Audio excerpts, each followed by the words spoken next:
Well, good afternoon, ladies and gentlemen. This is the final interview of WTM 22, and I'm with Jens, top man at Barbados. Jens, welcome to Travel Mole Interviews. Thank you, Graham. Good to see you. Always glad to talk to Travel Mole. Good.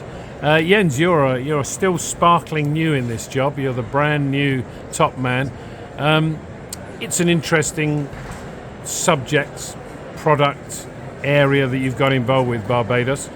How have you felt in the first 2 or 3 months? Are you encouraged? You know, when I look at Barbados and coming from Asia, I think there's so much opportunity now coming out of COVID to look at Barbados in a totally different way.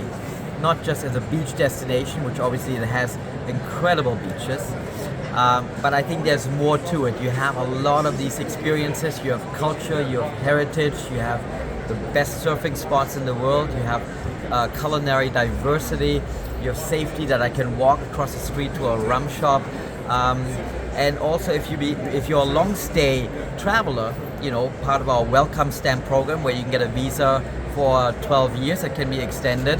You want to live and you have the infrastructure even from schooling to health and so on. So I think many people don't know what actually Barbados has with the long history, but also that infrastructure that has been built because Barbados has such a strong ecosystem when it comes to tourism.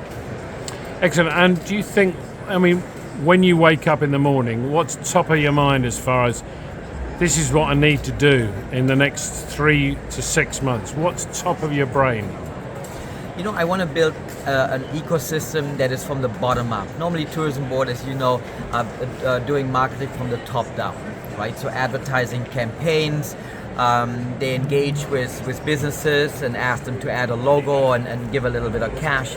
I think the positioning needs to really be built by the businesses, by the experiences, and they become the fundamentals. So my priority is now to curate these experiences that many people don't know, put it together into a collection, and then align them with sustainable tourism practices to drive responsible tourism.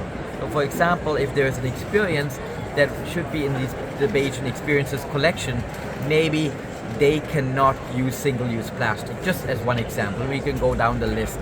But on the consumer side, I want the same thing because it's a two-way street, right? And consumers includes residents and travelers and diaspora and maybe even virtual travelers. They need to have the same principles at heart. They need to then sign a pledge that says, you know what, I don't trample on reefs, I don't use single-use plastic, you don't do all these things to preserve the island and to also make sure that the local people are respected.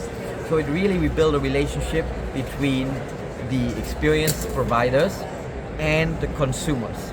And I think that's what I'm looking to build, and that's my priority over the next 3 to 6 months, to build a framework for that, where on one hand we really also build capacity for these small businesses and these experiences, and on the other hand we're connecting these consumers to these experiences and really create a powerful ecosystem from that standpoint. That sounds very encouraging. I would think there's a long way to go for that. I'm not trying to be negative, but there's lots of customer research, lots of market research to be done. Have you set that in motion yet, or are these still early days? It's early days, but we've already worked on it. Obviously, I'm 1 year in the job right now. Obviously, the first year is always about learning about the destination, building relationships, learning about the industry.